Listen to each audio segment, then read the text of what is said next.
Mensuri Gakuse, thank you for tuning into Mizuchi Dojo Radio, weekly podcast featuring some of the best martial arts in Western Europe, talking about a variety of martial arts concepts.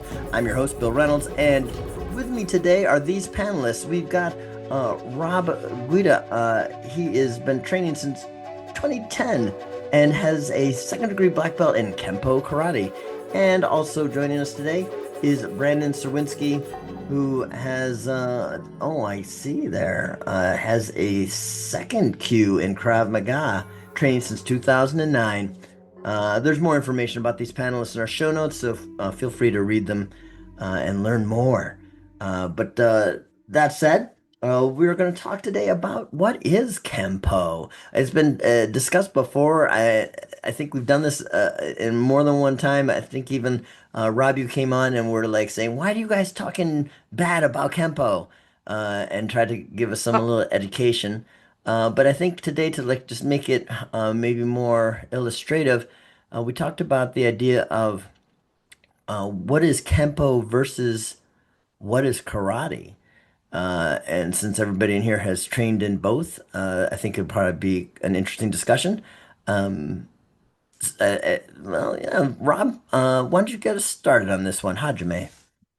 Thanks for that. It's a 5 minute warning. We're going to talk about this. Um, okay, so here's my understanding. Not being able to look up the history again to be completely prepared, but what I remember, um, you know, Parker when he developed, yeah, you got the book. You opened the book on me.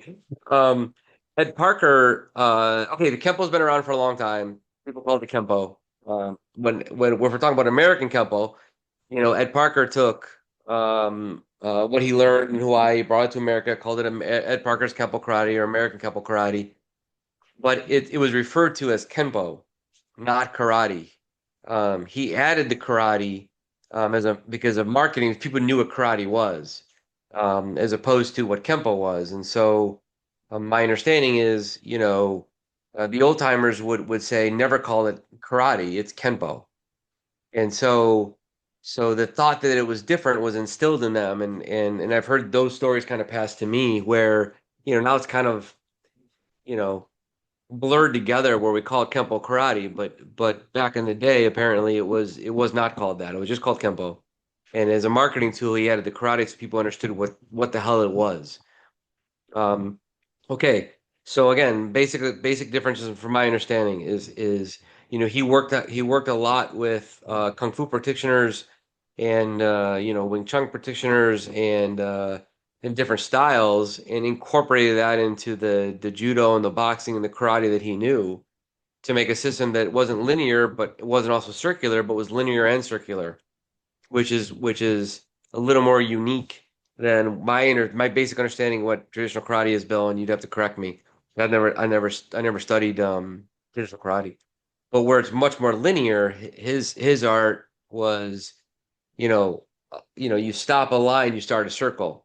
You stop a circle, you start a line. So it was linear and circular put together, and it's the most easiest way I can kind of explain to somebody who's trained before.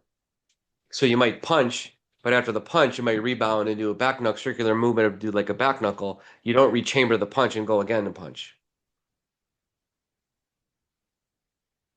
Okay, Brandon. Yeah, so being the in the middle guy here is kind of nice. I would say the best way to describe what I've seen is the difference because I mean, is there hard, soft, circular and linear movements in karate? Yes, that is technically, what was gathered supposedly from White Crane Kung Fu all the way back in the day. That being said, I agree. What Rob's saying is it is unique in the way that Kempo does it, because it almost requires both at once, as opposed to shift this way linear, shift that way circular. Um, I think to me, the big differences are the vehicle, and we can cut that down to history. When you had Ed Parker, it was, hey, here's a list. This is what you're gonna learn. It wasn't, here's a belt, the belts, let's be real, in karate, we're kind of forced on them. What was it, from judo, I believe? Whereas it was just a style of learning. They had kata that they tried to encapsulate their training in. They had different moves, they had different concepts, whereas Kenpo really distilled it down. They have these are the moves you will learn. The concepts are there. It's just the vehicle is different. And I know Rob will agree with this because we've talked about it, but it's all the same. It just depends on how you learn it, how you apply it. Um, and that's really to me what the difference is the vehicle of learning. In Kenpo, it's distilled. In traditional karate, it's a little more rigid, and then in Okinawan, like traditional, classical, it's a little more philosophical, a little more laid back, a little more come on in. Let's see what we're gonna do. That would be my best way of describing it. I would certainly agree with both you guys, especially like in through an American filter.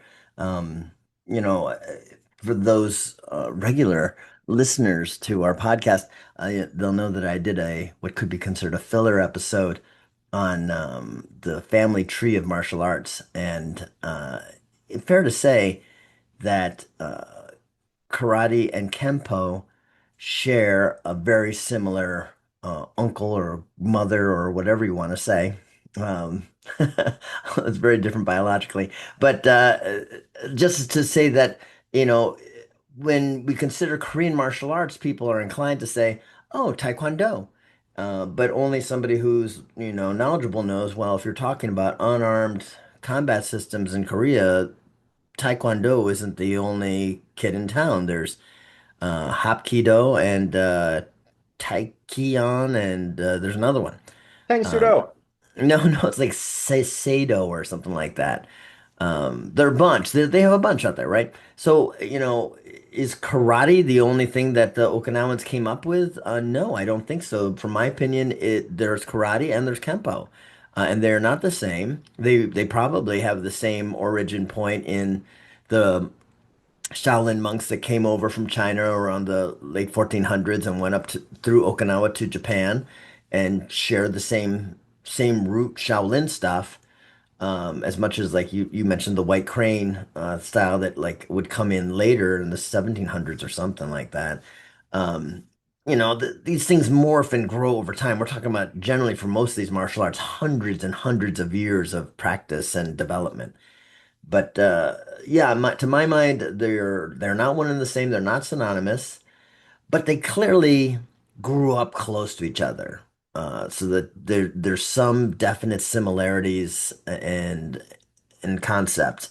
I think the way I understood it from just from literature, not from rigorous training and getting dogma from any particular Kempo school or Kenpo school, whether I put an M or an N in there, um, is that Okinawans came to Hawaii and with Chinese kung fu people and them, they further developed a system of Kenpo that came to be known as American Kenpo, but it was Hawaiian, and that's how they distinguished it. And but then when Ed Parker took it to the States, I think he really built the American Kenpo and sort of made it sort of like a mainland titling versus what was going on in Hawaii, and certainly what was already going on in Okinawa. You can go to Kenpo schools in Okinawa still.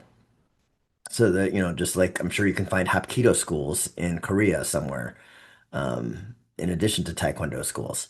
So that's one way that I looked at that we're talking about similar martial arts in that they have similar points of origin, but they diverge in what they emphasize. And I will say to my perspective and like what training I did it in Kenpo is that I don't know, you weren't exactly saying it this way, but to my mind, karate seems to often have at least the Okinawan versions versus the Japanese one version, Shotokan, um, has these classical and traditional Okinawan versions have a lot more philosophy to them. They are ways of life in addition to martial arts techniques and what you would call distilling, I would say, you know, being more of a jitsu type of system where the emphasis is not on an overarching philosophy, but on techniques and how techniques work within a system of techniques. You know, that there is something of a guiding, I would say, principles, but not necessarily a way of life that's being recommended. That the martial art falls within, which is, you know, that I think that really betrays its kung fu origins because the Shaolin stylists were supposed to be good monks, and this was just part of being a good monk was getting this physical system. Um, and it wasn't just they just trained for that. Where I don't know, at least how Kempo appears to me when I see it at schools now, it seems like it as you said distilled. It's techniques, and it's not claiming a way of life exactly. But that this is where Rob, I'm very interested in what you would say to that because that's at least how it appears to me from being less in that system. Yeah, I mean, I think too much of that depends upon the teacher and the lineage and the school they're in, and you know, if you're doing it right, that's part of Kenpo, and you could look at the books and read the Kenpo creeds per belt level, and read like the pledges you're supposed to take, and just and take out, you know, the life lessons. I mean, it's right there. I mean, it's right in his books. I don't think distilled is the right word. I just think there's so many different versions and associations that it's hard to pinpoint, you know, a true, you know, thing. You know, it's kind of like you talk about the techniques. Like everyone talks about the techniques. Well, techniques are they're just a method of learning something, Right. and that's it. And no one expects you to perform the technique. No, I'm sorry. Let me rephrase that. Nobody expects you to execute the technique in any real life situation. Nobody expects you to be able to like pull it off at any particular moment. It's just a way to be able to convey a concept, principle, or idea to a student. And so we have this thing that we use as a vehicle to convey those principles and concepts and teach muscle memory, and that's it. Well, And too maybe many like people you know, argue about, but I think you know one thing I think you might be I don't know if you're missing on this is that I'm saying that Kempo is like karate, and when I say that, maybe I'm not explicit enough. There is no one karate. The like as much as Shotokan practitioners will say they're the only karate practitioners because they're Japanese or something like that. You know, there's in karate, there's a variety of different ways of handling this material, Goju-Ryu sure, style, Shorin-Ryu style, blah blah blah, tons of them. So I'm not surprised when you're saying, oh well, you know, Kempo, it depends upon who's the teacher. Well, yeah, because I would expect you're just as fractured as karate is, where there's no one karate, there's no karate pope that can tell everybody how to do it. there's no karate pope. Yeah, No, and there's no Kempo pope, I'm sure, but you guys no, are you're like Protestants. The correct no. pronunciation is actually Kenpo. Um, No. You know, I will go it's ahead. funny though, you know, you say that just because like it was really important to me to be part of an association that a temple association that had a leadership, right? Because there's no one person.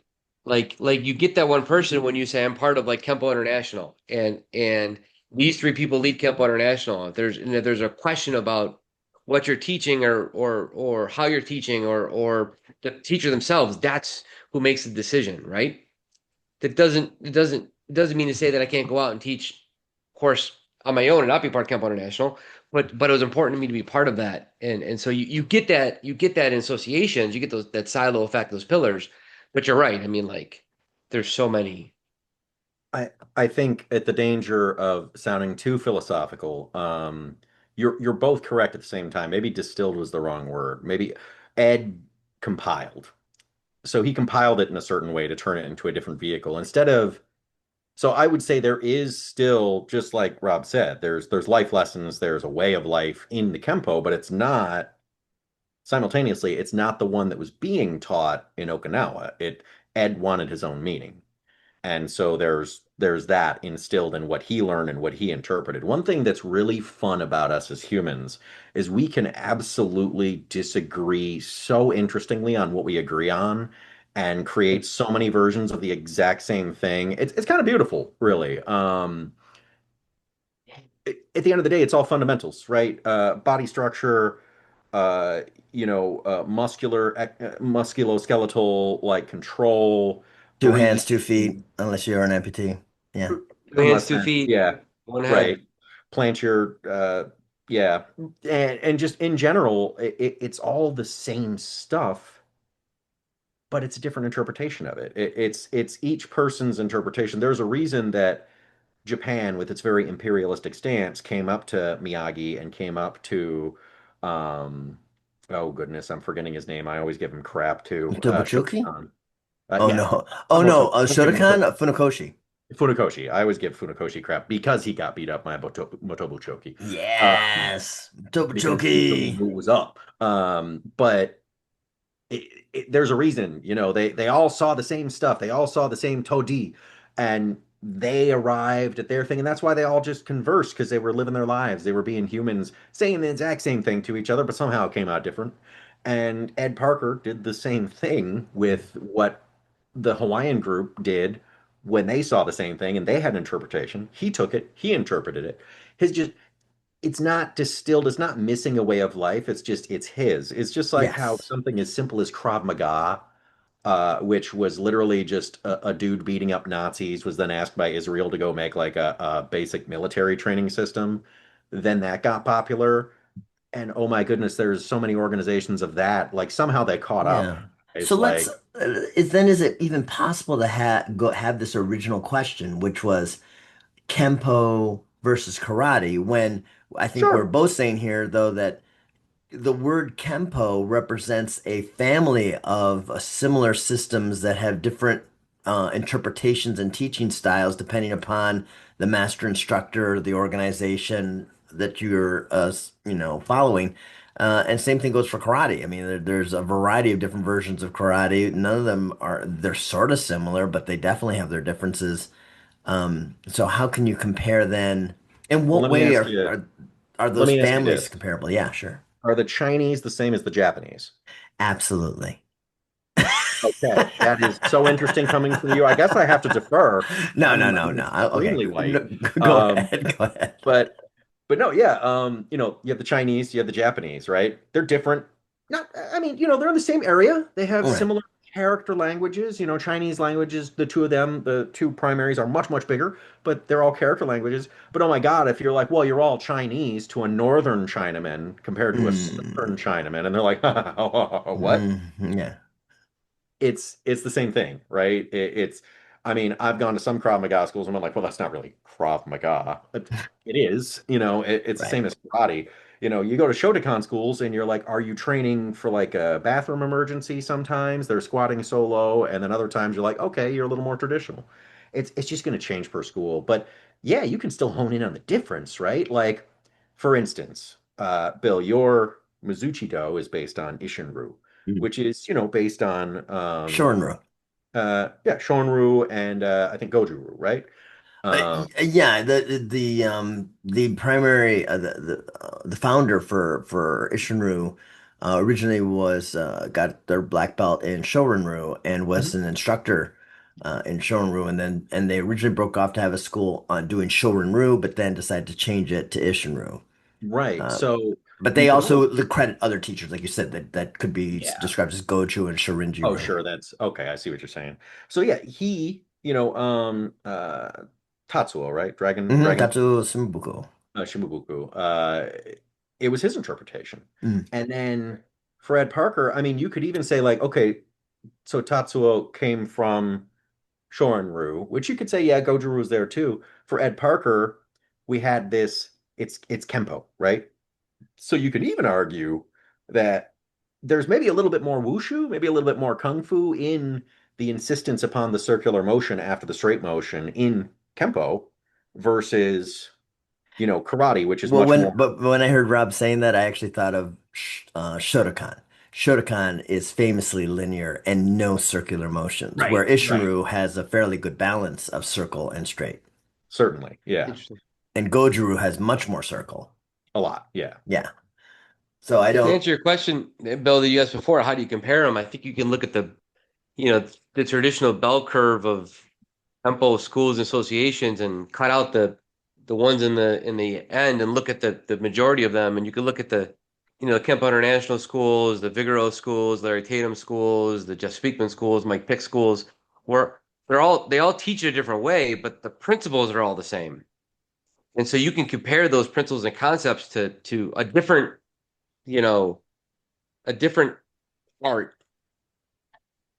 Does that make sense? But you couldn't speak of it like Kenpo as like all of Kenpo. But you could No, take the bell curve of them and say, okay, in general, these are the same in all these different associations, and we can compare that to Isshin-Ryu, we can compare that to Taekwondo. I suppose in some ways you also break it down to not the stated values, but the intrinsic values of the organization. Like Taekwondo, for instance, is it's good. Don't get me wrong; it has its own history. But and we compared can to talk say, about them. They're not here tonight. that's right. Oh, sweet. That's You why we're talking freaking about them. sidestepping kicky boys. So they are much more even the most like ITF, like leaning towards Hapkido, leaning towards like Tang Sudo and all that schools are going to be a little more sporty because of the way that Taekwondo evolved. Karate got a little bit of the sporty through Savat and then sort of split off. You had your self-defense types, you had your sport types. Kenpo kind of had its own development. It had its own split, but I wouldn't say like it didn't have that sprinkle of Savat. It didn't have the full-on kick fest that is Taekwondo.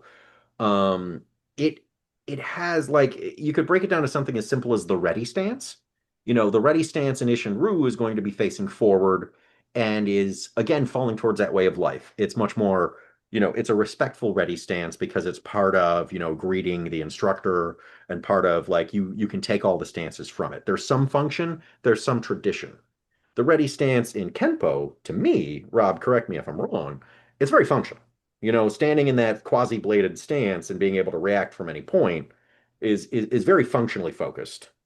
Would I be My correct? teacher would beat me if I didn't say there's only one stance in Kenpo. Everything Yes. else is a transition. Right, right. Which what did I say? And I got crap nonstop for in that podcast. A stance is a moment in time. I still stand by it. I Uh, still do. I still agree with you. Yeah. Like I said, but There's only I'll talk about how stances are not standing. You're not right. like Yes. frozen. It's just a there's only moment. there's only one stance, that's the ready stance. That means you're ready to move. Everything else you're Uh, moving. Interesting. That's the Interesting. American part of Kempo right there. That right, it really is. That's The only ones. That's right. I feel I feel like maybe that is the thing we can talk about then if we had the time. But I can see we're coming on to the other side of our amount of time we have left. Um, so it sounds like we're saying if I even like introduce this concept well enough, can we what's the comparison between karate and kempo? And I think one thing we're saying is comparable is that they both those words represent diverse families of similar systems that likely had a common ancestor for themselves, but even with each other. That I think it is fair to say they are both Okinawan martial arts. But they are just as similar to each other as perhaps Taekwondo is to Hapkido. It's different Yeah. emphases, different philosophies, and yeah, so and maybe different technique orientations. Like I don't know what you think about this, Rob. But, like I only got to a second degree black belt, so I'm not even close to instructor level. But I was working with some students last night on what we call ippons or ippon kumite, but they were having to do defense as well. They're sitting in a chair, and then their uke, their training partner, comes and attacks them. And one of the people, they ended up with their attacker on the floor. And I said, "Oh, if we're doing Kenpo, you would step up to them, kick them in the head. You would step back away, and then you'd step back in and kick them again." You know, I just remember that in a lot of, it seemed like a lot of combinations that step away and then step back in. It's like, wow, okay, well, just tease them and think, I'm leaving. I'll try to get up. Boom, I'm gonna hit you while you get up. You thought I'd give mercy. You are Yeah, wrong. It's yeah. not over yet. It is a conversation I tend to have every now and then is when you cross that line into assault and past self-defense. Mm, I do have So to. there's a lesson, and we could talk about the lesson, but one of the lessons is you're crossing a line. This moment in time, you're making a decision to make a life-altering decision between theirs and your life, um, and this may not be self-defense anymore. So mm, yes, kicking them on the ground and then walking away and then coming back and kicking them again. It's an interesting choice, but I will say that Larry Tatum's system has a lot of that. It seemed like at least Oh, that. it's all over the place. I mean, Yeah. it's literally all over the place. Or they're trying to get back up. Are they?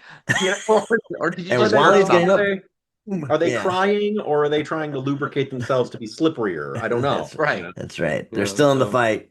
You haven't finished it off. Okay, final thoughts. I don't know. I mean, I think we've talked about this so many times now, and it's kind of like it's I crazy to love it me. every time, Rob. I do. It's interesting. It's interesting because like it's just so diverse, and I love Kenpo because it's that way. But it's also makes it so hard to pinpoint. And Mm. you talk about it being Okinawan, and I would disagree, and I think all my peers would disagree. The roots maybe, but it's not what we teach, and Oh yeah, so it's not. Well, sure. it's I'm just guessing like that's what how people who do Lung Shao Kung Tao Silat, they would not, if you say, well, really you're Indonesian, and like, yeah, but we originated in Ohio, or something like that. I forget and exactly where the it origin point is, but there's someone out there who's going to say it all came from the Philippines anyway, and Hartman would no. smile. Well, You know, and again, so listen to that episode. It didn't all come from the Philippines. It all came from it was a India. joke. Yeah, I It know, was a I know. joke, Bill. That's Well, all. I know who you're Well, referring to. India actually came from the Philippines. That's how it all came from. Wow, Yeah. wow, amazing. I Final thought. I'm going to preview another time we can have this same fruitless conversation. Uh, every form you have to learn in Kenpo is a tiny kata, and I will Oh, it's say that true. because of the way Rob teaches it. No, I think that's my feeling too, personally. I think that there are these, at least the ones that are worthwhile, are these prolonged sequences that are practically katas. They're and again, no offense, Rob. I None find taken. I find those techniques like with breaking twigs or um, hidden rod or whatever.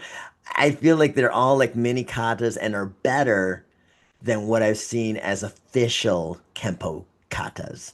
The official Kenpo katas usually look to me like a string of training techniques, and don't convey like a unified purpose. But yeah, like some of your self-defense combos, it's like on and on and on. But you say, and then he does this, and then you did that, and then you come back and run and then you step back out, step back in. It's a lot to remember, but it's fun as heck. I think much more than, like I said, when someone said, Yeah, "Oh the hard no, Kempo has katas. Here, watch this one." And I'm like, I think I like Broken Rod better than that thing the that you hard said. part about the Kenpo forms and the katas is, the first couple of them are encyclopedia forms where they're just like traditional forms. But the rest of them, they're all techniques strung together, teaching different transitions and different things. Hmm. Yeah. So All right, you're right. I'm gonna have to end this here. But thank you Okay. for that, Rob. I sorry to cut you off. I can see the time about to run out. So thank you, panelists, and thank you, listeners. Oh, Yame. We'd love to hear your thoughts, listeners, or viewers, since this is actually being having a video version that hopefully will make it. So share your thoughts. Email us, mizuchi.dojo.hanbu@gmail.com. It's in the show notes in case I'm saying it too quickly. We also have a Threads channel, Mizuchi_dojo. And also, please consider subscribing to us via Patreon. There's all sorts of benefits to be had for us and for you. Read about it in our show notes or on our Patreon page. Mata Yasai. See you guys.